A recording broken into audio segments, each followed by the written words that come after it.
Andreia Lima tem 24 anos e aos 18 anos descobriu que sofria de colite ulcerosa, uma doença inflamatória do intestino que afeta e condiciona o dia-a-dia desta jovem. Só no ano passado fez 6 operações em 7 meses e chegou a temer pela própria vida.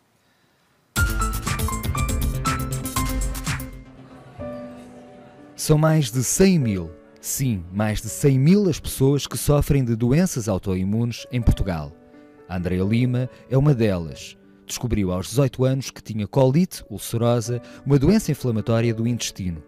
E o ano passado, em 7 meses, fez 6 operações. Temeu pela vida. Uma vida, agora melhor, mas para sempre condicionada por esta doença. A colite foi diagnosticada logo aos 18. O meu irmão também é portador de colite ulcerosa e então estava dentro do assunto, mas não tem nada a ver nós sabermos e nós sentirmos na pele. A pior altura foi, lá está, foi o Gabriel, porque era tudo um desconhecido. Era tudo muito desconhecido, era a tal vida que ele já não tinha, era uma criança, quando chegou a ser operado tinha 12 anos. Era a vida que ele deixou de ter e que eu tive que deixar de ter também. A Andreia aconteceu precisamente a mesma coisa.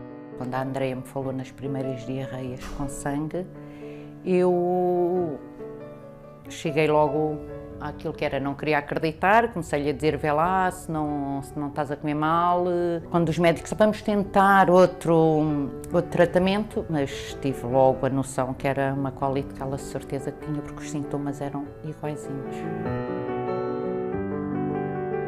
Nos últimos 2 anos já não ia praticamente a lado nenhum, já não saía de casa. Limitou-me muito devido a ir imensas vezes à casa de banho, cerca de 20, 30 vezes por dia. A minha vida era casa-hospital, hospital-casa e era casa de banho dia e noite.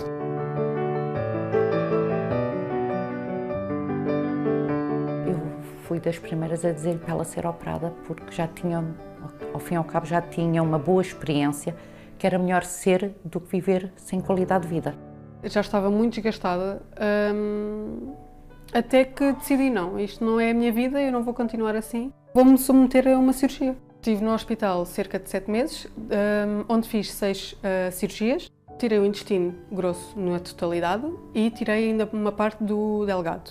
Fiquei com um saco externo, terminal, uma ileostomia terminal, ou seja, é definitivo, é para a minha vida. Já posso ir a todo lado. Afeta muito a autoestima, porque nenhuma mulher quer ter uma cicatriz e um saco, não é? Eu sou da opinião que não somos nós que temos que nos esconder, é os olhos dos outros que têm que mudar. Entretanto, no hospital criei o meu blog, Crónicas de uma Barriga Renovada, onde conto a minha história de uma forma positiva e com algum humor. E também convido desde já a fazerem parte do grupo fechado que existe no Facebook, Doença de Crohn, Colite Portugal, e as administradoras criaram a petição que está a circular e que é muito importante que toda a gente assine para termos acesso aos WCs, para a colite e o Crohn serem incluídas na lista de doenças incapacitantes. Também isenção de taxas moderadoras, porque nós vamos muitas vezes ao hospital e, portanto, é muito, muito importante que assinem a petição. Eu apoio a Maratona da Saúde e espero que tu também. Faz o teu donativo para que pessoas como eu possam simplesmente viver.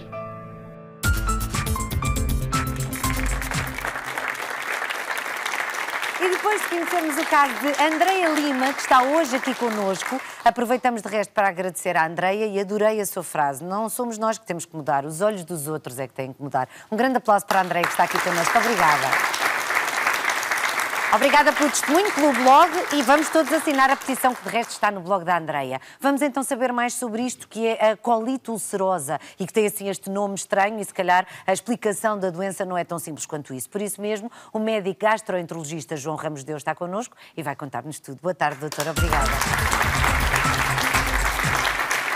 Bom, a pergunta é mesmo esta. Afinal, o que é esta doença, colite ulcerosa, que leva uma jovem em 7 meses a ser operada 6 vezes? Bem, a colite ulcerosa faz parte de um contexto de doenças inflamatórias crónicas do intestino, cuja causa nós não sabemos. Sabemos que há um território genético o professor Coutinho disse bem, Exato. e que em contacto com o meio ambiente, essas pessoas criam uma desregulação imunitária. Não é bem uma autoimunidade, porque a desregulação imunitária aqui é a falta de reconhecimento do que é seu, e o que é seu aqui é a flora intestinal. Essa flora intestinal, que hoje é considerada um órgão, só por si, tem uma importância extraordinária. Não é só a nível do intestino, como tem a ver com a obesidade, com as doenças cardiovasculares, etc. É, digamos, um órgão que nós próprios ainda não conhecemos.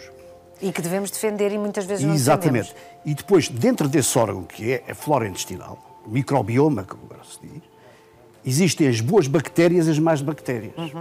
Essas boas bactérias e as más bactérias a gente adquire-as quando nasce. Certo. E há, inclusive, agora estudos que apontam para que é diferente nascer de parte cesariana ou de nascer de parte natural. Ou seja? Porque o contacto, os primeiros contactos, nos primeiros anos de vida das pessoas Com essas bactérias. com as bactérias todas que nos rodeiam, é extremamente importante para o futuro. Porque é logo nas primeiras semanas que os bebés vão adquirir a sua flora intestinal e vão adquirir as boas bactérias e as más bactérias. Ora, isto num contexto em que geneticamente a pessoa tem essa predisposição, pode, no caso da colite ulcerosa, é muito frequente, após uma gastroenterite ou uma infecção até respiratória, desencadear-se a tal desregulação imunitária. E que leva a um trajeto de inflamação ao longo do reto e subindo até ao cólon, atinge só o cólon, ao contrário da doença de Crohn, que pode atingir também o intestino delgado, mas essa inflamação é ulcerosa porquê? Porque cria pequeninas úlceras por aí fora. Ao longo de todo o trajeto. Ao longo de todo o intestino. E cada uma delas, todas juntas, vão dar, de facto, estes sintomas todos de que a Andreia falava há pouco, que tinha a ver com a vida dela, basicamente, era hospital-casa, casa-hospital e ir à casa de banho 30 vezes por dia. Exato, exato. Quem é que consegue viver com este mal-estar? Não é fácil, não é? E, sobretudo, quem sofre com isso é que poderá dizer melhor. Nós temos a experiência dos doentes, mas é fundamental que, neste contexto, o diagnóstico seja feito precocemente. Porque nos últimos 20 anos houve grandes evoluções terapêuticas. Nós não conhecemos, como já disse, a causa da doença, mas conhecemos diferentes maneiras de a tratar. Não tem a ver com cura, mas controlar a doença, deixar de dar sintomas. E isso, quanto mais precocemente for feito, melhor.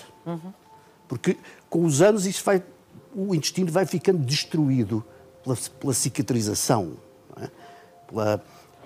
Fica sem distensibilidade, não é? E, portanto, isso provoca problemas de funcionamento graves. O caso da Andreia são aqueles casos mais graves que ocorrem normalmente logo nas primeiras crises e que de facto, criam uma catástrofe, digamos, intestinal, que pode levar à perfuração intestinal, etc. E no caso da colite ulcerosa, não estamos a falar de uma doença autoimune. É outra categoria, não é? Chama-se, melhor dito, imunomediada. Ou seja, porque é mediada pelo sistema imunológico, mas que o sistema imunológico, digamos que ficou hiperresponsive, quer dizer, ficou... responsivo demais, não é? Exatamente. A mais da conta. Portanto, ele reconhece tudo, Sim. Em vez de dizer que é uma bactéria, que ele reconhecer que a bactéria não tem grande importância, não, acha que é tudo perigo. E, portanto, ataca com o seu sistema imunitário, linfocitos, interleucinas, esses marcadores todos, essas substâncias químicas de defesa. Doutor, qual é que é, no seu entender, a importância de um evento como este, de um abraço coletivo como este, que é a Maratona da Saúde, em função destas doenças em particulares? Um grupo de doenças autoimunes, um grupo de alergias, como sabemos... A maior parte das pessoas pode pensar, bom, uma coisa é estarmos a falar de cancro, quase todas as pessoas conhecem, infelizmente, alguém familiar ou não com cancro, com uma doença cardiovascular, até muitas destas pessoas acabam por ser vítimas destas doenças de uma forma fatal, mas qual é a importância de abraçarmos estas doenças este ano? Olha, eu vejo isto de duas vertentes. Há a vertente científica, que de facto os montantes de financiamento necessários são muito maiores. Mas há uma maneira que nós podemos ajudar, que é, de facto, aquela que foi aqui abordada. A qualidade de vida destes doentes é muito prejudicada. Os doentes que têm formas graves da doença é muito prejudicada. Esta questão que foi abordada neste spot da Andreia, a questão das casas de banho, do acesso, isto é fundamental. A questão da incontinência, incontinência. Absoluta e urgente. Exato.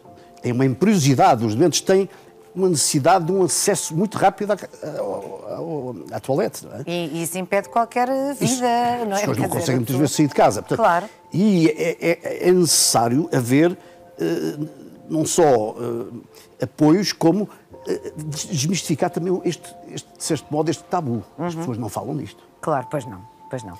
E outra coisa que a Andreia falou, que são as taxas moderadoras, não é? Alguém que tem que ir mais do que uma vez por dia, às vezes, ao hospital, não pode pagar sempre que lá vai num serviço público de saúde, não é? Pois, isso é um problema. É outra questão que nós não o Serviço Nacional de Saúde nasceu, sobretudo, na minha perspectiva pessoal, peço desculpa, nasceu sobretudo para tratar estas doenças. Estas doenças é que são, de facto, as pessoas não têm qualquer culpa deste ter e precisam de grande suporte. Exato. Só para terminar, professor, acredita que a investigação científica possa, na sua área da gastroenterologia, que ainda por cima é tão vasta, não é?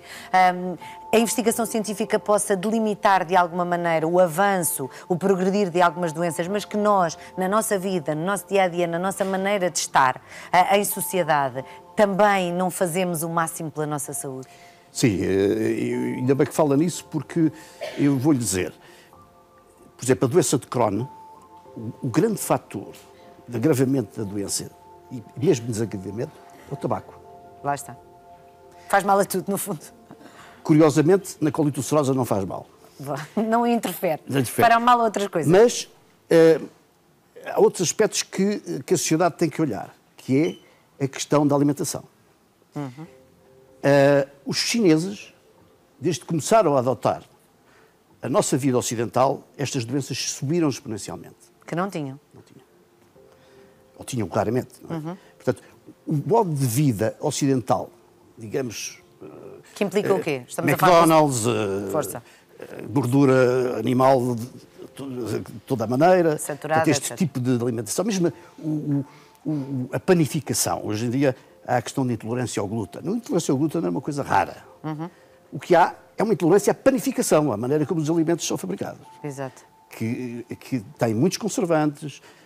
Isto é uma das causas, provavelmente, também com esta desregulação imunitária, que é o ZES. Portanto, a questão que estão presentes em todo o lado, em tudo o que é alimentos. Esta democratização alimentar, digamos, a industrialização, os alimentos começaram a ficar baratos, mas foi à custa também da nossa saúde. Da pior qualidade. Exatamente. Portanto, o ideal é voltarmos à nossa base de dieta mediterrânica. Exatamente. Que é a base, e não é por acaso que ela é, voltar aos legumes, à fruta, às sopas. Ao azeite.